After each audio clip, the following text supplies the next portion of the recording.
Bon,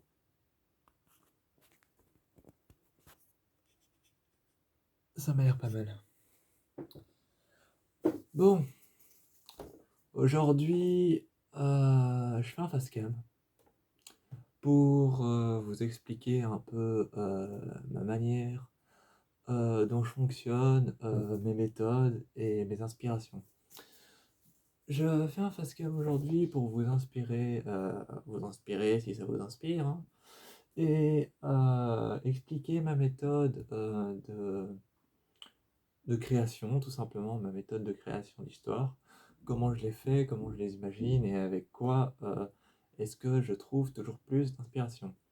Alors pour le moment, je pense que vous l'avez compris, hein, je suis effectivement sur le thème de Sterek, le couple fictif qui a été créé par les fans de Teen Wolf, donc entre Derek et entre Styles, deux personnages de cette série, qui sont donc précisément là de la 1 jusqu'à la 6e saison.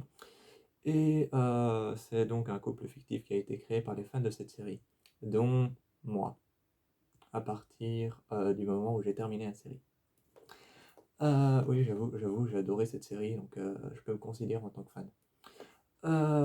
Et donc, je pense que vous l'avez compris, hein, pour le moment, je suis effectivement sur le thème de Sterek, de Teen Wolf et de leur relation, de ce qui se passe dans Teen Wolf et d'autres choses que j'ai peut-être inventées et que j'ai peut-être pas inventées. Donc, vous l'aurez peut-être compris, merci à ceux qui ont regardé mes vidéos déjà, c'est super. D'ailleurs, à ceux qui ont regardé mes vidéos sur Teen Wolf, franchement merci. Et n'hésitez pas à lâcher un pouce en l'air. Donc ça c'était la première parenthèse, hein. Première parenthèse que je vais faire, vous pouvez remarquer que mes histoires ne sont pas toujours basées sur Teen Wolf, hein, évidemment. Je peux pas faire que ça. Je compense en me basant sur des séries que je regarde actuellement, donc des séries comme par exemple euh, Pretty Little Liars, ou je compense encore avec The 100. Certaines séries comme American Horror Story, je compense aussi avec Game of Thrones, mais j'ai pas encore fait de choses, j'ai pas encore fait d'histoire avec des dragons ou avec quelque chose qui est en rapport avec cette époque-là. Mais concrètement, mes histoires sont aussi basées sur les films d'horreur, hein. Clairement, ça on peut pas nier l'évidence. Mes histoires sont clairement basées sur des films d'horreur. Des films d'horreur tels que L'Exorciste, tels que Amityville, des films d'horreur connus, quoi. Donc, effectivement, on peut pas nier l'évidence, hein, je me base sur L'Exorciste. Donc, effectivement, on peut pas nier cette évidence, je me base sur L'Exorciste, qui est juste là devant moi. Je me base aussi sur, pour ceux qui la connaissent, la série L'Exorciste, qui est basée sur le film L'Exorciste. Donc, le film L'Exorciste, hein, il y en a plusieurs, il y en a même beaucoup. Il y a L'Exorciste d'Emily Rose, il y a L'Exorciste de 1980, si je me souviens bien, ou 1990, ou même 1890, je sais plus, enfin bon, le tout premier Exorciste, quoi. Donc effectivement, je me base sur celui-là en grande partie, je me base sur L'Exorciste, donc le tout premier. En majeure partie, je me base sur celui-là. Je me base effectivement aussi sur L'Exorciste d'Emily Rose, sur les nouveaux qui peuvent sortir, mais ils sont un peu moins travaillés, hein. Clairement, on peut le dire, hein, ils sont un peu moins travaillés, ils sont plus basés sur l'horreur et sur autre chose. Donc clairement, je me base sur les films d'exorcisme tels que L'exorcisme d'Emily Rose et L'Exorciste. Ça, c'est pour mes histoires d'horreur qui sont basées généralement sur la possession et sur les exorcismes. Clairement, pour Amityville, je me base sur Amityville, hein. Il y en a beaucoup qui sont sortis. Mais clairement, je me base en question sur un Amityville précisément. Il est juste là aussi, en face de moi. Donc clairement, si vous ne l'avez pas remarqué, je suis à mon bureau.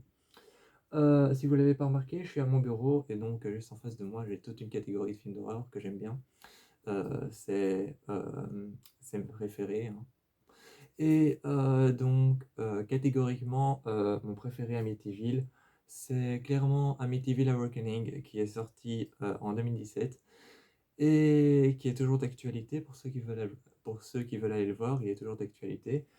Amityville Awakening, c'est clairement mon préféré et c'est celui sur lequel je me base concrètement pour faire mes Amityville que j'invente précisément.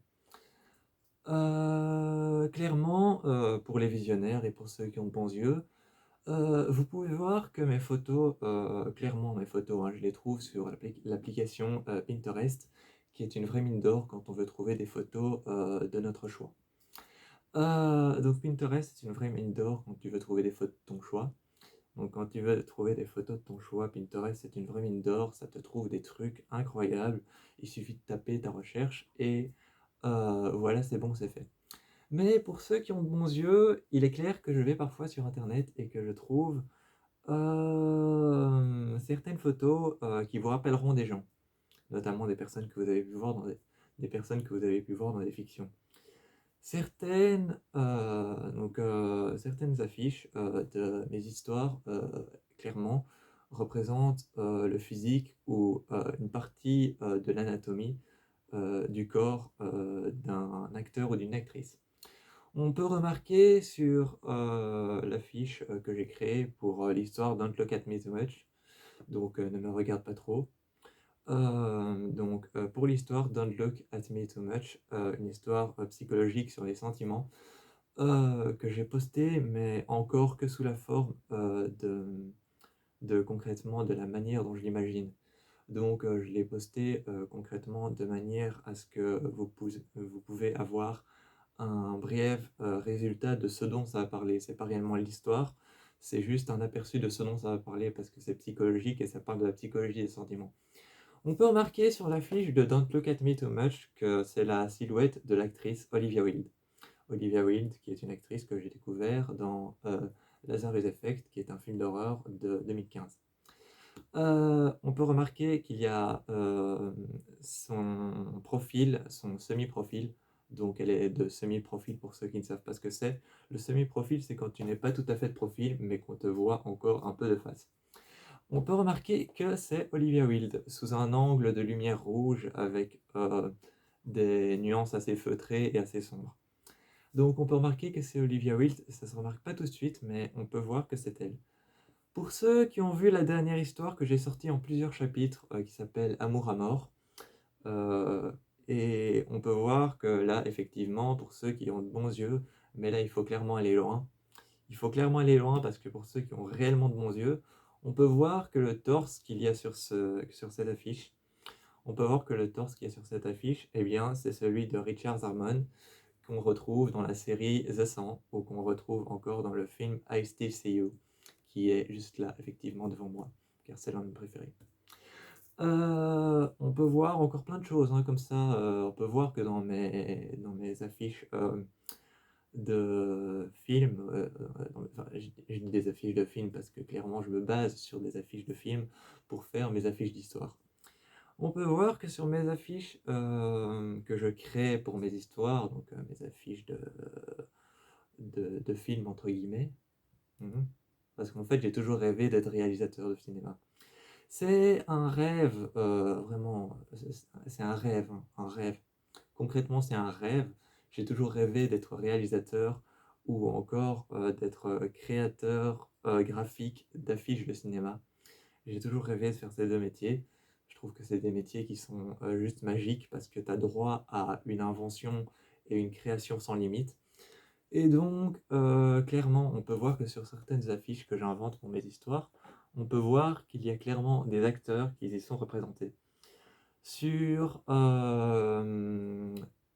une affiche d'une histoire que j'ai inventée, on peut voir qu'il y a l'actrice du film Neon Demon, qui est donc... comment elle s'appelle déjà? Je réfléchis une minute. C'est donc Ella Fanning. On peut regarder sur certains de mes affiches. On peut voir sur certaines de mes affiches que d'ailleurs c'est une histoire que j'ai fait en 2 volets, mais je ne l'ai pas encore sortie, ni le 1 ni le 2. Et vous pourrez apercevoir qu'il y a Ella Fanning dessus.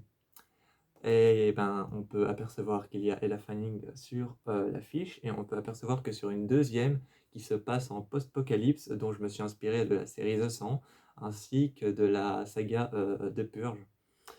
Et on peut voir qu'il y a effectivement une photo de Ella Fanning, mais qu'on ne perçoit pas tout de suite. On ne perçoit pas tout de suite que c'est elle, parce qu'en fait, la photo est prise de manière à être floue.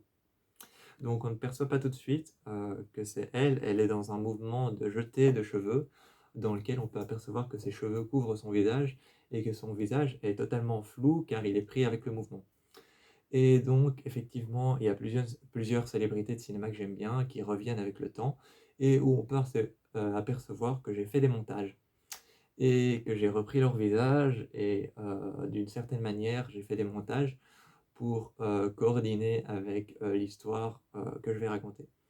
On peut apercevoir dans mes toutes premières histoires, c'est une histoire qui a duré 1h56, d'ailleurs j'en suis très fier parce que c'est l'une de mes plus longues, et on peut apercevoir que dans cette histoire-là, il y a un montage entre l'acteur Judah Lewis, qui joue dans le film ICU, qui est un film d'horreur terrifiant que je conseille, et il y a un montage entre la moitié d'une image du visage de Richard Zarman.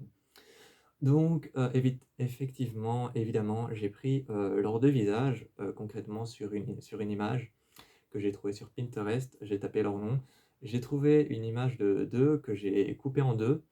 J'ai gardé la partie gauche pour Richard Zarman, j'ai gardé la partie droite pour Judah Lewis. J'ai assemblé leurs visages de manière à ce que leurs visages coordinent dans les traits, et j'en ai créé une affiche de cinéma. Ce qui fait en sorte que j'en ai créé une affiche pour mon histoire qui dure 1h58